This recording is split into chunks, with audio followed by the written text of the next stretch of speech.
বিসমিল্লাহির রহমানির রহিম। আসলে আবহাওয়া প্রচন্ড গরম, ঝাপসা গরম, রোদের মধ্যে আপনারা কষ্ট করে জানাজায় শরীক হয়েছেন।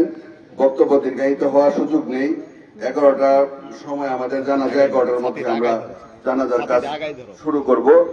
আজকের এই জানাজা বিশেষ করে আমাদের সকলের শ্রদ্ধেয় ব্যক্তি, এই এলাকার আপামর মানুষের নেতা জনাব মরহুম গোলাম মোস্তফা নান্ডা ভাইয়ের জানাজায় উপস্থিত শ্রদ্ধেয় ইমাম সাহেব, উপস্থিত রয়েছেন উপজেলা বিএনপির সম্মানিত সভাপতি, সাধারণ সম্পাদক সহ জামাতে ইসলামের সম্মানিত শেরপুর জেলার সম্মানিত সাধারণ সম্পাদক সহ শ্রীবর্দীর বিভিন্ন ইউনিয়নের সম্মানিত সভাপতি, সাধারণ সম্পাদক সহ নেতৃবৃন্দ উপস্থিত, কুড়িকাহানি ইউনিয়নের সম্মানিত চেয়ারম্যান এবং বিভিন্ন এলাকার সম্মানিত জনপ্রতিনিধিবৃন্দ এবং ঝিনাইগাতি শ্রীবর্দী থেকে আগত বিভিন্ন পর্যায়ের সম্মানিত শিক্ষক মন্ডলী, সম্মানিত বিশিষ্ট ব্যক্তিবর্গ, সম্মানিত মুসলমান ভাইরা, আসসালামু আলাইকুম।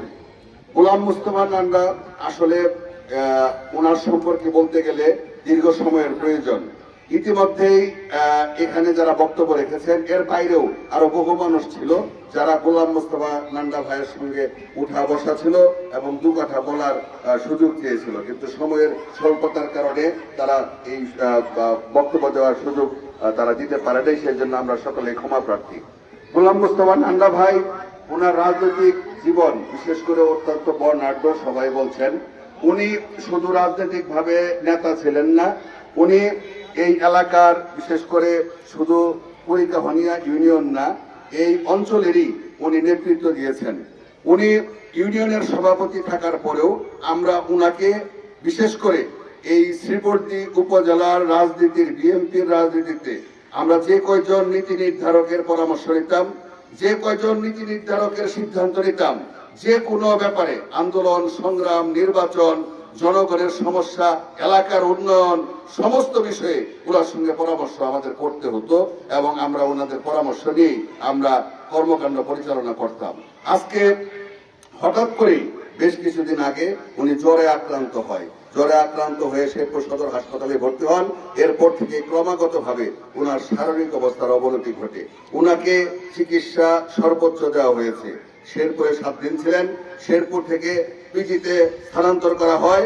ওখান থেকে বিদেশে নেওয়ার জন্য ওনার ছেলের আপ্রাণ চেষ্টা ছিল, কিন্তু ডাক্তার পর্যবেক্ষণ করে, বিশেষ করে ঢাকায় সমস্ত ডাক্তার বোর্ড গঠন করে যখন তার এই লিভার সিরোসিস এর খবরটা জানায় এবং এটা সর্বশেষ পর্যায়ে ছিল, যে কারণে ওনাকে কোথাও হস্তান্তর করার সুযোগ ছিল না। সর্বোপরি বৃহস্পতিবার ওনাকে ছেড়ে দেওয়ার কথা ছিল, রবিবার দিন ছেড়ে দিবে, শুক্র শনিবার ডাক্তার নাই, উনি বাড়িতে চলে আসবেন। যে কয়েকদিন আল্লাহ ওনার হায়াত রাখে বাড়িতে থেকে উনি পরিবারের সঙ্গে থেকে ওনার শেষ সময়টা পার করবেন, কিন্তু সেই সুযোগ আমরা পাই নাই।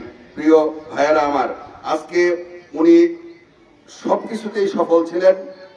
উনার আসলে এই সময়ে যেহেতু উনি মানুষ, ত্রুটি বিচ্যুতি থাকতেই পারে, অনেকের ওনার কাছ থেকে কটু কথা শুনতে পারেন। বিচার করতে গিয়ে এক পক্ষ হয়তোবা খুশি হয়েছেন, এক পক্ষ হয়তোবা বিরক্ত হয়েছেন। এই ঘটনাগুলি আমরা যারা রাজনীতি করি, সামাজিক কর্মকাণ্ড করি, আমাদের জীবনে, প্রত্যেকের জীবনে প্রতিনিয়ত ঘটে। সবাই খুশি থাকতে পারে না। আজকে শেষ বিদায় বেলায় ওনার জন্য আপনারা দোয়া করবেন। আল্লাহ যেন উনাকে সমস্ত গুনাহ থেকে মাফ করে দিয়ে বেহেশতের সর্বোচ্চ জায়গায় উনার স্থান দেয়। প্রিয় ভাইয়েরা আমার, উনার রেখে যাওয়া সন্তান, বিশেষ করে রনি ছেলে হিসাবে খুবই চমৎকার একটা ছেলে। বিশেষ করে রাজনীতিবিদের সন্তান এরকম নম্র ভদ্র হয় এটা জানা ছিল না। এই ছেলেও ইনশাল্লাহ এলাকার মানুষের পাশে থাকবে। উনি যেভাবে আপনাদের পাশে ছিল, আজকে ওনার পরিবারের পাশেও আপনারা সকলেই থাকবেন, আমরা সকলেই থাকবো। এবং ওনার যে চিন্তা চেতনা, আগামী দিনগুলিকে নিয়ে এই চিন্তা চেতনা যেন আমরা বাস্তবায়ন করতে পারি, সে আশাবাদ ব্যক্ত করে আবারও সবার কাছে দোয়া চেয়ে সবার সুস্বাস্থ্য কামনা করে আমার বক্তব্য শেষ করছি। সকলকে ধন্যবাদ। আসসালামু আলাইকুম।